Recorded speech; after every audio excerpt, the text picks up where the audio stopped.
Welcome to another episode of Soccerheads New England. I'm Dave Rattigan here this week with Jim Ruberti, and we were supposed to be joined by Paul Nardizzi, but it didn't go the way it was planned. Paul is... Which is to the benefit of all our listener. It is to the benefit of our listener, because we were just talking with Dale, our engineer, and he was just saying how much Paul's voice just ruined the podcast. He was snorting and clearing his nose like Belichick, and then I always thought it was the content that Paul offered that ruined the podcast. But anyway, so Paul was supposed to call, but apparently the airport's too noisy. So I'm thinking, honestly, he's stuck at TSA, totally drunk, peeing on the luggage. They're probably strip searching him for the fourth time. He keeps on going through. You're right. That he would enjoy. Wonderful. That's our engineer, Dale Lawrence, who just last week figured out that soccer is different than the game that he loved as a youth, kickball. Did you used to play? Were you a kickball or a dodgeball guy? You look like you really enjoyed dodgeball. Okay, one quick story. I loved kickball. I played in elementary school. Yeah, I knew you loved kickball. All right. We had, when I was in Moscow. Would you say that you peaked? I peaked probably in the fifth grade athletically. Okay, all right. Go. When I was in Moscow at the American Embassy in Moscow. Because you were an ambassador. Yes, we used to play dodgeball, and they would. Wait. So you were one of the Marine Guards. You were one of the Marines who served as a guard at the embassy in Moscow. And so you used to play dodgeball. This wasn't your typical dodgeball, Dave. Okay, it was with Russians? No, it was with Marines. Okay. And we had played with the old soccer balls that Jim talked about, and they were full, and they were hard, and guys would rifle them at each other, rifle them at their heads. And if you could injure someone, that was a great thing. It was brutal dodgeball, Marine Corps dodgeball. That sounds like Marine Corps. It was very intense. It was a little intimidating because there were some guys who could really rifle that ball, and you get hit in the head, you get hit in the back. It would bruise you. I bet it would. How close was everybody? You know what our listener's thinking? Right Small basketball court. Our listener who knows Dale, what he's thinking. Yes. He's thinking, you know what? I know he lost. He sucked at dodgeball because he didn't get Putin when he had his chance. It was like a domino effect. That was your prowess in dodgeball carried over into your possible assassination. Yeah, we used to call it combat dodgeball. Combat dodgeball. You don't win till someone gets hurt. Someone gets hurt, baby. Maybe we should try that with our podcast team and not give Paul one of the balls. And we just rifle him at him for the whole time. It's his obligation. I wouldn't do that to Paul. He owes me money. Check us out at soccerheadsnewengland.com. We have a Facebook page called Soccerheads New England, and or you can also email us at soccerheadsnewengland@gmail.com. We ask you to share it if you like it. So hopefully we'll get to 3 full listeners by the end of the millennium. Yeah, nothing goes right for us. We make plans and we make them around the guest, as we did with Paul today. Little did we think that there would be a noisy airport. It's almost like Paul wasn't in an airport on the way down there. Had never been in the Kansas City. Maybe he's never been in the Kansas City Well, I think you airport. need to tell our listener where Paul is and what he was doing. He's in Kansas City, where he watched the big game between the Revolution and Sporting Kansas City, and he predicted the game. And then he had a top 5 list about being in Kansas City, and then he had, as he always has, the great story from the wide world of soccer news rather. And now we have none of that. We have just you and me, Jim. Boy, that's depressing. Yeah. But we're going to muddle through. Oh, we'll see. We'll see. Jim Ruberti is a Boston comedian and a real soccerhead. I'm a Boston comedian, and I own a recording equipment, and I know an engineer. And that's why we came to be as the Soccerheads. Paul Nardizzi is a soccerhead. One of the things that he was going to do is we're going to do the top 5 Well, things. But that's okay because we put together our top 5 things. I think Paul's top 5 things would be drinking, peeing in public, public urination, getting arrested in the back of a car, not always in the back of a car. No, within at least 200 feet of an elementary school. Okay, all right, yeah, that's 4. And last one, just general scofflaw. Because he looks like he'd just... General vagrancy. If you have less than 75 cents in your pocket, you can be arrested for vagrancy. Okay. Paul's probably pushing about 43 cents. I could see that. Who knows? Maybe making a public nuisance. Oh, definitely. What did he yell at Bruce? We're never going to find out what he yelled. What did he yell at Bruce Arena? I don't know. He was very vague. He said he yelled at Bruce Arena. Bruce Arena turned around and smiled at him. That was the response. I think Bruce Arena's a different guy than we think. I think so, too. We'd love to get him on. We have to get him on. All right. We'll make that a priority for the rest of our lives. So Paul went to the Kansas City soccer game. He was supposed to get us at the airport. We were supposed to be able to get in contact with him. He's saying it's too noisy. And that's why he's not on right now. Yeah. So you guys, and by you guys, I mean you guy, are stuck with us. And we're going to muddle through. What did you think about the big? I know you watched the game on TV. I did. It would have been great to have Paul's perspective actually being there. Yeah. Never mind the fact that it was over 100 degrees. Yeah. They had to have 4 hydration breaks. Yeah. I mean, I took 6 hydration breaks from the couch. But I don't think it looked extremely... I don't think what you drank was hydrating. Oh, I don't think... Yoo-hoo. I had 4 Yoo-hoos. And it was the Kansas City team lost a player, 2 yellow cards, red carded, kicked out of the game. They were playing with only 10 players the whole game. And it was... How were you at kickball when you were a kid? I bet you were good. Oh, I was good at kickball. I bet you were probably better than... I bet you, of the 4 of us, I bet you were the best kickball player. And I'll tell you why. Why? Because you were one big. Thing, not only was I You're big, Italian, which means that you were physically developed. but I could actually kick the ball far, just like I did all the way through college. I mean, I was able to punt the ball into the other box. I was able to kick it very far. Speed? No. Yeah. Intelligence? No. No. Strong leg? Yes. All right. So you had strong legs. I'm sorry, a strong leg.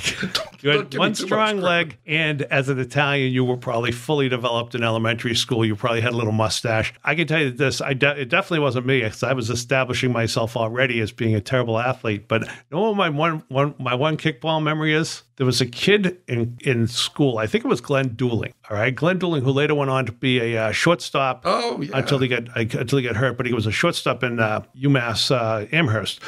Good player, good athlete. And I remember he kicked a ball, and I still remember it because it came flying out to me in the outfield, and it knocked me down, just like you see in the movies, and hit me square in the chest. And I thought, maybe I'll be a goalie. Look at the way I stopped it. Dale, do you have any great kickball memories? Other than I was always the last one picked. That was always a fond memory. Or they would just say, "What team do you want to play on?" There you go. I would be. That's what whenever I do anything in school and I split the class into like groups and teams, that always brings back that memory for me of just waiting to see which of the 3 of us will go last. Because there were always 3, be it for athletic events, recess, or spelling bees, or math. Actually, I got right. I got picked sometimes for academic stuff. I get picked sooner. Were you very upset on the athletic ones when the kid with the crutches and the kid with the kid had his arm in a sling and they selected him before you? Yeah. The kid. I did make me feel a little unpopular when the kid with the swastika on his arm got picked before me. All right, now this is a good time for plugs, because wouldn't you like to be associated with us? If you're listening, and this is before June 18th, the 3 of us have a show Saturday, June 18th in Milford, Massachusetts, at the DoubleTree Hotel. Comedy Voltage with Dave Rattigan, Paul Nardizzi, Jim Ruberti. Get your tickets at scampscomedy.com. That's scampscomedy.com, or at the door. Also, on the subject of comedy shows, we do comedy fundraisers, and we can do a hilarious stand-up show to help your league or team make money. We also have a variation of of that show, that stand-up comedy show called Soccerheads Comedy Night. That is a stand-up show with a little bit of extra focus on soccer and a few giveaways and a few other things that will really make your night special and help you raise a lot of money. So if you've got a team or a group that needs to raise money, you can contact me at dave@scampscomedy.com or Jim at Soccerheads@gmail.com. Either way, we can hook you up. We can make you a little bit of money. And again, because Scamps Comedy is probably the worst name ever for a comedy company. Scamps. A scamp is a rascal. I didn't want to call it Rascals because Rascals is taken. So it's Scamps. And I knew that as soon as I did it, I would spend the rest of my life having to spell it to people, having to say it again and again and again, because nobody knows what a scamp is. So it's scamps, S-C-A-M, scam. Dale, you know about that. Absolutely. P.S., like postscript in a letter, scampscomedy.com. No dots, no nothing. It's easier this way. It's stamps, but with a C. That's good. That's good. See that? That's that UMass Boston education for you, Dad. That's why they made and you all the head captain. injuries add up. That's why they made you the captain. We have two sponsors, by the way. We have two sponsors. First, Monster Soccer, run by Bryce Nardizzi, who had an excellent soccer career, founded by Paul Nardizzi, who trained all of his sons and used to make his own kids do headers until they couldn't feel their frontal lobes. If you want to train for success, call Monster Soccer. Soccerheads New England is sponsored by financial advisor Rick Spencer, 978-857-7573. Rick runs financial seminars for soccer groups, and if you're interested in sending your kid to college, he can help. Rick's also my financial advisor, and because of him, I no longer plan to spend my retirement living in a box under a bridge. And I heard he's got a new slogan. What's that? Rick Spencer, financial advisor. I put the awe in audit. You didn't let me say the second part of my financial plan. Sorry. I no longer plan to live in a box under a bridge. I plan to live in Jim Ruberti's backyard. All right, fine. To have Rick come to speak to your group or to check out one of his free seminars in your area, call him at 978-857-7573. 978-857-7573. When we first started talking about this show, we were going to talk a lot about the Kansas City game. Well, why is it so hot? Why would you play soccer in such hot weather? Why wouldn't you just play it in February when God intended, like we did earlier this season? I think when they built the stadium in Kansas City, Dave, they were counting on a sea breeze. 97 degrees, and they said it felt like 110 on the field. Yeah, that was it's a turf field, right? No, I don't think so. Really? I thought it was grass. I saw a little bit of it on TV. It looked like turf to me, but all right, grass. Maybe it was. You know why? Not to grow grass in 110 degree weather. So maybe you're right. But it's a beautiful stadium. Don't get me wrong. Yeah. It looks classic European, small, intimate. They said that the whole city comes out to these games because it's pretty much all the soccer people have in that area, apparently. Yeah. And I just don't like Kansas City. And we'll get into my top five. All right, we'll get to your top five list in a minute, but let's talk about the Revs. The Revs are 3-0-3. Is 3-0-3? I know there were more ties. Yeah, oh, definitely. Than there are in other sports because the NHL added the shootout in the extra period and cut it down to a 3-on-3 stick practice. Is 3-0-3? Is that a 3-0-3 over six games? Is that good? That's very good. In fact, if the season ended today, they would be in the playoffs. So they have come from the doldrums of the league up to the number 8 spot. Yep.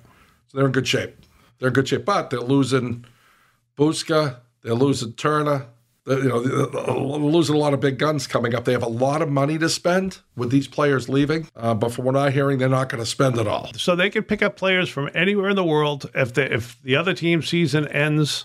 Or can they pick people up in the middle of the season the way they can. Yeah. The middle of if I've got a player playing in the Italian league, can I pick that player up from the Italian league in the middle of their season?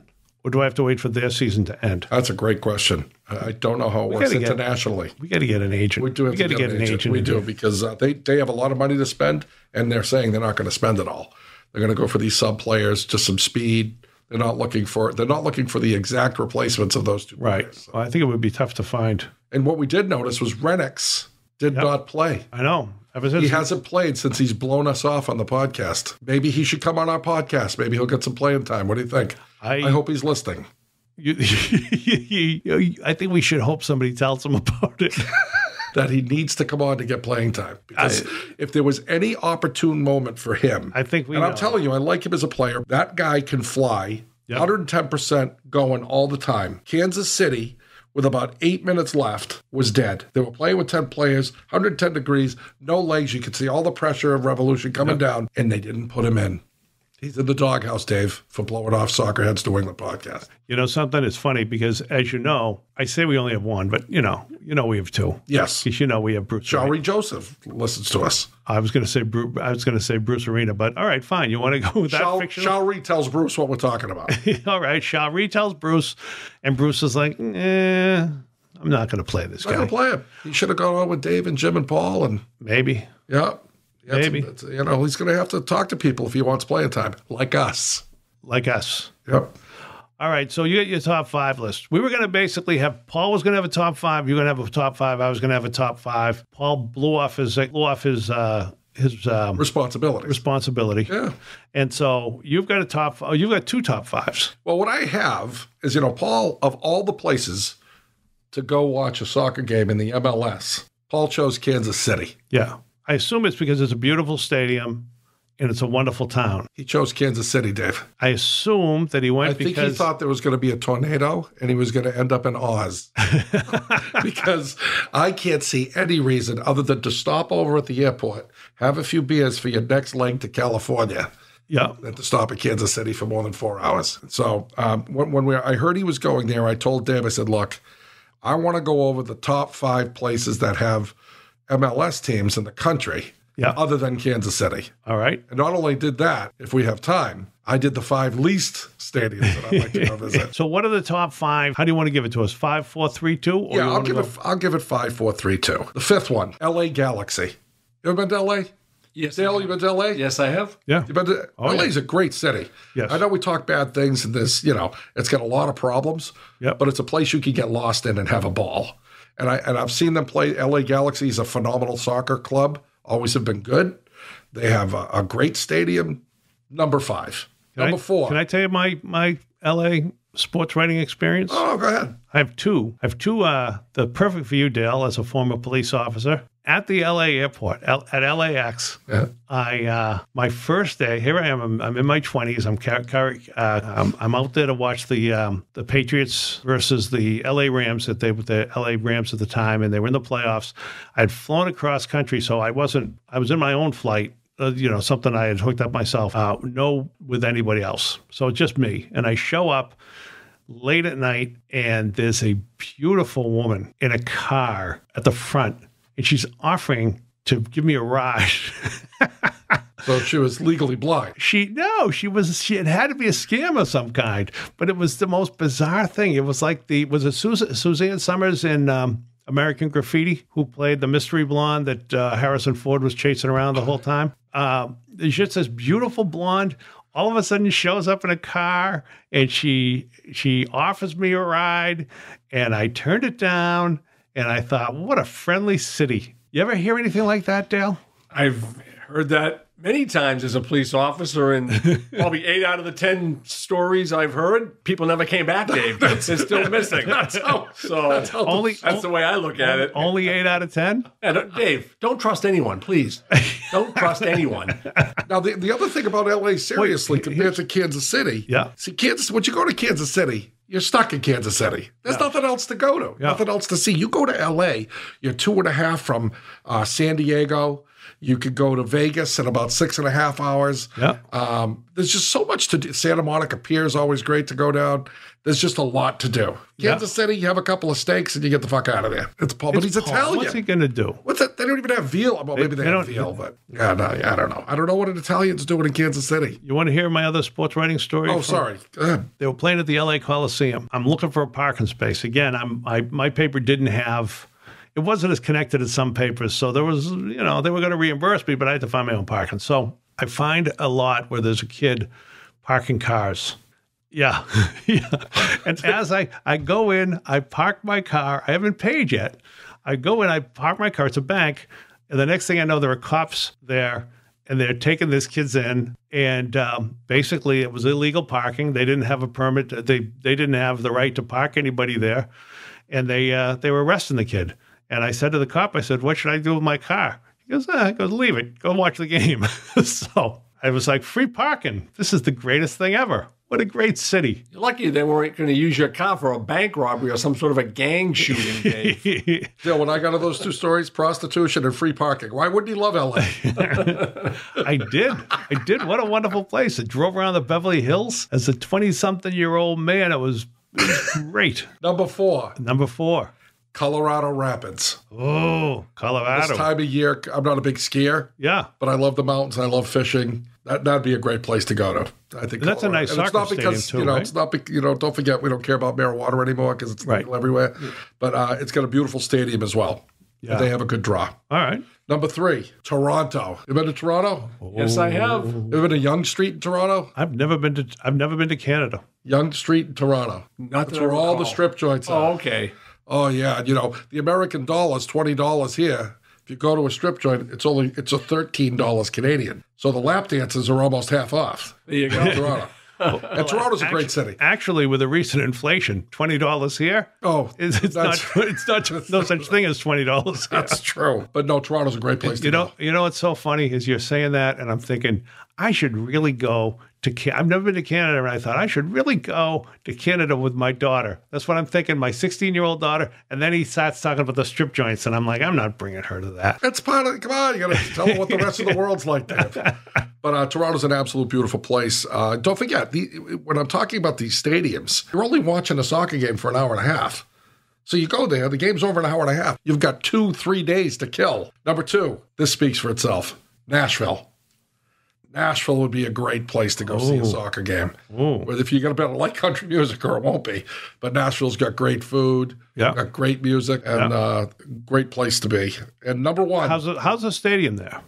I hear the stadium's fantastic. Right. They've only been around 2 years now. How many places So on it's this list so far? We'll get to number 1. Number 1, Seattle. And the only reason why, strictly on soccer principles, why I would go watch a game in Seattle. Yeah. They bang out 18,000 every game. It's as close to getting to a European soccer game as possible. I would say it's almost like probably going to a Red Sox game if I'm using a Bruins game. Actually, more of a Bruins game fans against Canadians. It's just always banged out. Places always jumping. Seattle is my number 1 spot to go. Now, quickly, I'm going to go down the worst ones. All right. You want to do the worst ones? Yeah, I'm going to do the worst ones. Number 10, the worst. Real Salt Lake, Okay. Utah. Why? How much do you think the beers are there, Dave? Do they even have beer? That's my point. Oh, they don't have beer. They don't have beer. That's my freaking point. They don't have beer? After a 2-hour soccer game, there's no beer, no prostitution. It's a Mormon stronghold. It's right? a Mormon stronghold. Wait, but do they have beer inside the stadium? I'm going to say no. Wow. Why would they make an exception? No prostitutes either, Dave. Dave, you wouldn't last an hour. Number 9, I'm going fast. Philadelphia. I noticed that. Philadelphia. Philadelphia? Who the Why hell? not? Look at Dale. Why not Philadelphia? Because Philadelphia is a freaking dump. It's a little New York. It's a dump. Oh, it's a little New York. We're getting to New York. Okay. Number 8. How's the stadium in Philadelphia? It's actually good. Okay. If you're going to go for a soccer experience, Yeah. if you're just going to go to Philadelphia for 2 hours, you Yeah. have 2 hours to kill in Philadelphia. You go to that soccer game. Okay. And then you get the hell out of there. All right. No reason to stay there. All right. No reason to stay. New York Red Bulls. Next one. Even though Okay. they play in New Jersey out in the Meadowlands. Right. They're out playing in a swamp. 2 hours. No, not my cup of tea. No. Number 7. Wait. You're next to the city that never sleeps. There's a reason it never sleeps due to the gunshots and roaring It's- trains and cars, people screaming, Chinese people trying to sell pocketbooks and watches. Broadway. There's a reason. Broadway. That's it. Comedy clubs. Yeah, Broadway. You got 2 square small miles. theaters all over the city. All kinds of culture. Television, broadcasting. You know, when Mayor Giuliani was in charge, it was a great place to go. New York, now not so much. Not so much. It needs to get back to being safe. It does. It's not safe anymore. New York, they had the police. When he put that station in Times Square, he put the station right in Times Square there. There was no crime down there. They've since gotten rid of that, and it's become crime heaven. Not a big fan. Not a big fan. All right. And then Chicago. Wait, hold on. Let me just ask Dale, because he knows more about this than me. Even though he, like you, listens to Fox News, and which is intended to scare everybody about everything. Dale, what about New York right now? I used to go to New York 4 times a year, probably for 5 years straight. I went to Madison Square Garden and the Barclays Center for boxing matches. Yep. I would stay on Flatbush Avenue, which is where the Barclays Center is. I'd walk a mile. Me and my wife would go to 10 o'clock at night, 1 o'clock in the morning, whatever it was. We felt safe. Yeah. I haven't been to New York in 2 years. Wouldn't go to New York. You wouldn't go? Right now, would absolutely not go to New York to watch boxing matches. Absolutely not. Why not? Because you don't think it's safe? I don't think it's safe. I don't think it's safe. I mean, obviously, there's so many people there that your chance of being a victim is slim. However, you still fall into the category because it's just a lawless territory. Kind of like the Old West, Dave, back in the days. That's my opinion, though, Dave. Wanda Sykes Hall had the greatest line about Giuliani and about crime, and the fact that used to be that you couldn't get, as a black person, you couldn't get a cab cab ride after midnight, but with Juliana you could. And she said her line was, he doesn't want us out after 12 o'clock. That's actually a pretty good line. Yeah. Her other line, she had a great line about Derek Jeter, about Derek Jeter was mixed race. And she says, let him try to get a cab. Let him try to get a cab after midnight. Then we'll see, then he'll see if he's black or not. But Dale's right. Funny comedian. That's I took my kid to the Yankees Red Sox series about 3 years ago, and you could see it was dropping then on the subway. Everything. And I haven't been back in 3 years. And I used to love it. I used to go to New York City all the time. In fact, I took a handsome cab ride around Central Park once, stayed in Central Park. It's just not the same, Dave. It's like you said, it's like the Wild West at this point. Absolutely, brother. Stay safe, Dave. I don't know how we'd run this podcast without you. Maybe Dave should do a live from New York City Friday night at 11:30. I lived in New York. About a mile outside Times Square. As you know, I lived in New York for 2 years. I always felt very safe, but it was definitely during that Giuliani era of just prior to 9/11. All right, what else you got? Chicago, self-explanatory. Chicago. All right. Self-explanatory. And last but not least would be, which was number 6. It almost made my top 5. Wait a minute. Chicago is one of the great cities in the world. Yeah, if you're a public defender. So you're saying that as a soccer fan or as a tourist, you can't go to Chicago? Have you been to Soldier Field before? I've never been to Soldier Field. I've been several times, and one of the times was a Patriots game. Yeah. Another time was my brother's wedding, and Soldier Field is way out. You're going to walk a long way to get there. It's on a causeway. And once again, Chicago's not a safe city, Dave. And, if you're going to drop me in by parachute, watch the 2 and take me out of there, then that's fine. There's nothing to do into Chicago other than hide under your couch and turn the volume up on your TV. I've never been to Chicago. However, when I covered the Patriots way back in 1986 when they were in the Super Bowl was played in New Orleans. Yes. And I met people. I saw people from Chicago and Bourbon Street and around town and all that. And you know what surprised me the most about people from Chicago? There was not nearly as many people keeping their glasses together with tape as I thought there would be. I thought I'd see nothing but people walking around with masking tape holding their glasses together. But they look just like normal people, just like you and me. What do you think, everything was Second City? Everybody worked in Second City Comedy Shop or what? Miracle Mile. Beautiful place. Seriously, That's a good spot in Chicago. It's like the one in New York City, Fifth Avenue. It's their Fifth Avenue. Great place. But seriously, other than that, not a fan. And last but not least, but it almost made my top 5. All right. Cincinnati. You're being very rough on Cincinnati, Ohio. What's the matter with Cincinnati? It's next to Cleveland. And Cleveland spills over into Cincinnati. The Rock and Roll Hall of Fame? Yeah. Isn't that in Cleveland? The good people of Ohio? That's in Cleveland. Spills over. It does spill over. Cincinnati, the big red machine. Yeah, I know. Midwest values. It's just not in my top 5. All right. It almost made my top 5 because of that. All right. There are things to do out there. There really is. But the other ones, no. So that's my top 10, good and bad. All right. And Paul chose Kansas City, and if you noticed, it didn't make either one. Yeah. It was good you avoided it. I did. I avoided you left it for Paul because you were thinking of Paul. That's exactly why I left it alone. And he was not thinking of us. He picked a noisy airport to wait in. He is a little bitch. He is. I only have one top 5 list. I was going to do a top 10. And then, as you know, this is how we went about this, Dale, is that we communicated by text and we all agreed to do top 5 lists, maybe expand it to top 10. What do you want to do? And I heard nothing back. Then I said, they be serious or should they be funny? Nothing back from either of these two. So basically, it was like dealing with my ex-wife, asking good questions, getting no answers. So figuring it out on my own. We figured you couldn't write funny, so it was going to be serious. You should have told me to write serious. We figured you took 50% of the options right off the table.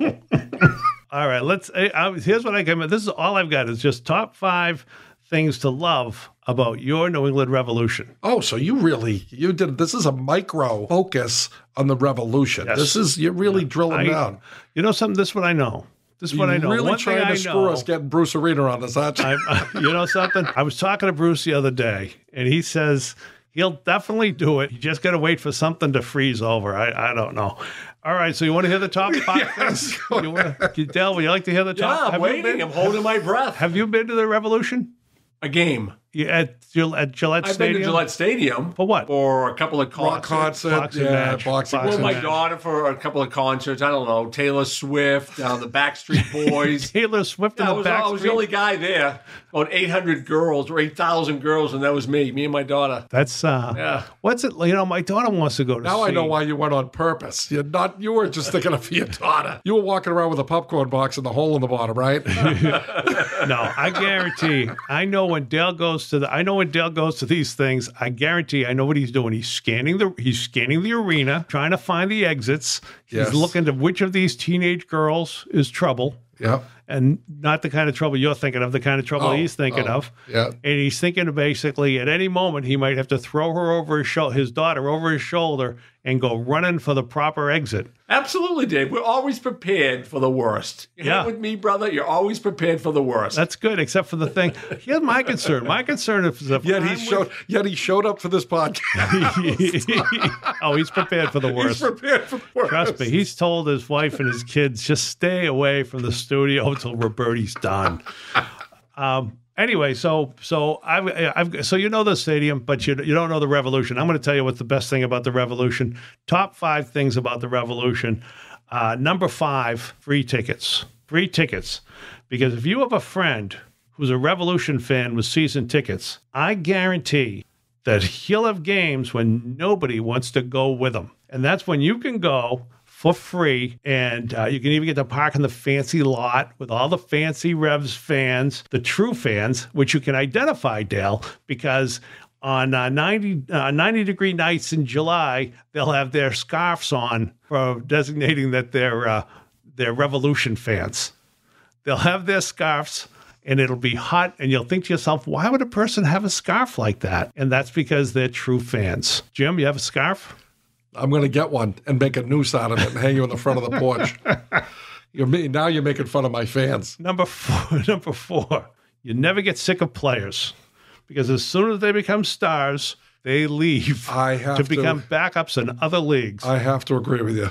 It's like I can't disagree with that argument. You know, it's like That's a serious argument. That's not funny. I don't see any freaking humor in this at all. Listen, I was stuck, so I just wrote them. That's a good one. Plus, I only had 3 minutes because I didn't have time. Yeah. It's like being a fan. Being an MLS fan is like being a fan in a small market team in baseball. But instead of selling your stuff to the Yankees, you're selling it to a whole different country, and it's everybody in the league. It's an auction house. It's a weird dynamic. Number 3, the parking lot experience.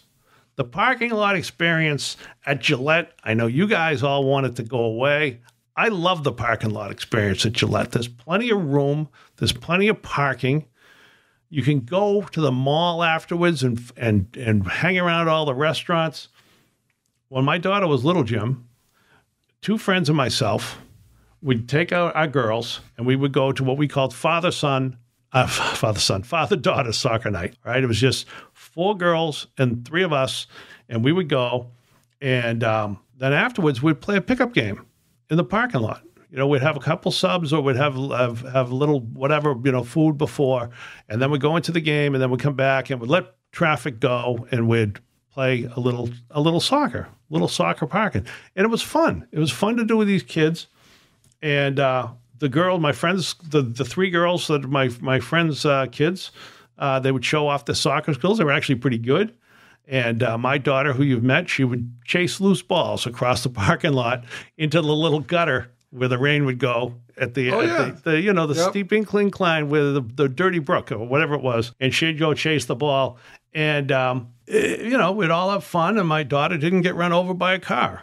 Well, here's what's also good about going to a Revolution game on a Wednesday night in June. Yeah. Game starts at 7:30, right? 7:30. So what you do is you go to Bass Pro Shop at 4. 9:50. Buy some fishing lures. Yeah. Right? Get some jackets, get some bullets, get some guns, right? Yeah. Then you go have dinner at the Olive Garden. Yeah. And then after you're at the Olive Garden and you think you have indigestion, but it's a heart attack, you got the Brigham and Women's Hospital right there now. Perfect. So you're all set. It's a trifecta. I don't think And then you could squeeze the game in there somewhere between all of that. It's hysterical. Dale schedules his whole life around finding the exits and assessing the threats. You do it based on heart attacks. What will happen if I have a heart attack? Food and defibrillators is really the majority of my day thinking.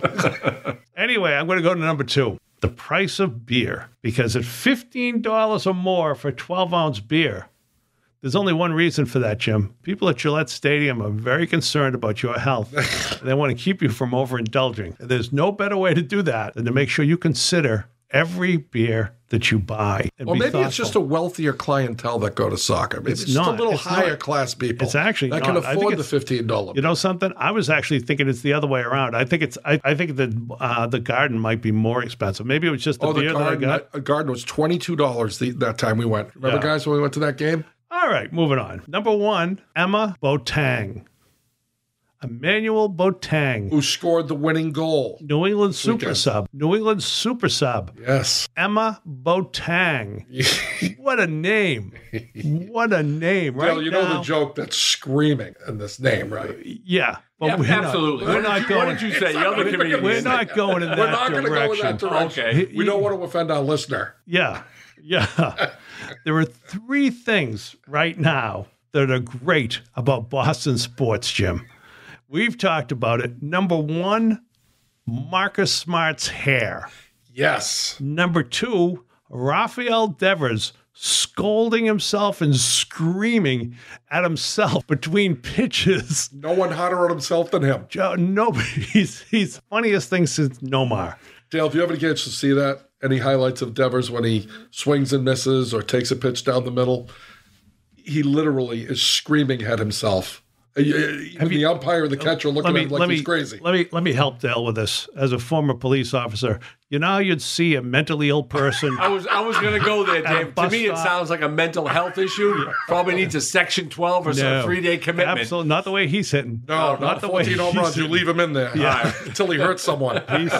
He's absolutely hysterical. He's always mad at himself. He thinks he can hit every pitch. He's usually right based on, but he's extremely funny. That's one of the great things about Boston sports right now. And number 3, Emmanuel Boateng. Emmanuel Boateng, Emma Boateng. I love that name. Emma Boateng. Think about it. Just say it. How can you say, Dale? Yes. Do this for me. Just say Emma Boateng. Emma Boateng. How can you not be happy? What a great name. Isn't that a great name? How can you not be happy when you say that word? Emma Boateng. Yeah. You know, it's been about a half hour since we started. I almost wish Paul was here now. I know, because to take away from you two saying Emma Boateng. I told my kids Paul was coming. They locked themselves in the room. The dog's upstairs. All their laundry's been folded. The dishes are clean. The drill instructor Nardizzi is not here today. Thank goodness. It's the only sad thing about it is that he isn't here for the wide, double wide world of soccer news. But I do have something to tell. Oh, you have one? I do. Today's the I think I don't know if I told you, today's the anniversary, Dale, of my grandfather dying at Auschwitz in World War II. Oh, really? Yeah. He fell out of a guard tower. It was a tragic accident. And it's been a long time since. That's true story? Is that true story? No, that's okay. an inappropriate. Oh, okay. That's an inappropriate joke to end that podcast. Oh no! You got a worse one. No, I don't have a worse story, but I got. Should I keep it on the podcast or not? Oh yeah, leave it on. Leave it on. Okay, yeah.